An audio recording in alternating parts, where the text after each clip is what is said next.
All smile lang si Palace Press Officer Claire Castro nang matanong kung binibigyang pansin ba ni Pangulong Ferdinand Marcos Jr. ang mga patutsada sa social media ni Cavite 4th District Representative Kiko Barzaga.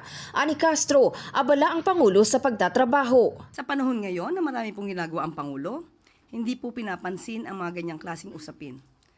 Busy ang Pangulo sa pagtulong sa mga kababayan natin, maraming trabaho para maiangat pa ang Pilipinas, hindi para ibaba ang dignidad ng ating bansa.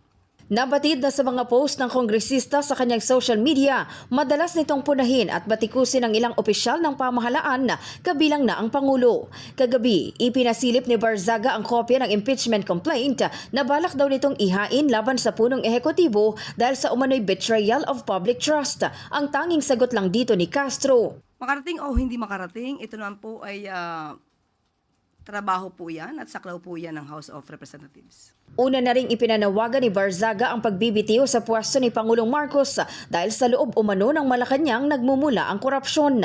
Hinikayat pa nito ang publiko na magsagawa ng people power sa darating na October 12. Mahirap po kasi magsalita ng walang ebidensya. Madaling magbintang, madaling magsabi kung ano-ano. Kung walang ebidensya, hindi dapat paniwalaan.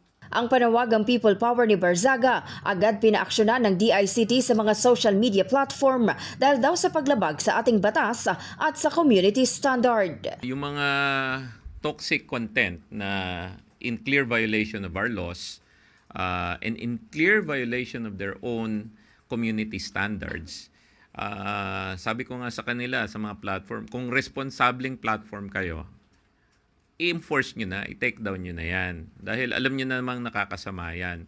Nung lumabas po yung content na yon, kinol na namin yung attention ng mga platform. In-acknowledge nila na may problema. Pero we just have to go through the process. So we went through the process.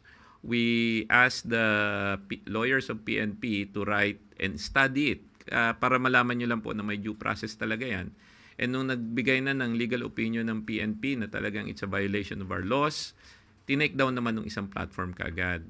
In the heart of changing lives, ako si Brigada Maricar Sargan ng 105.1 Brigada News FM Manila, The Music and News Authority.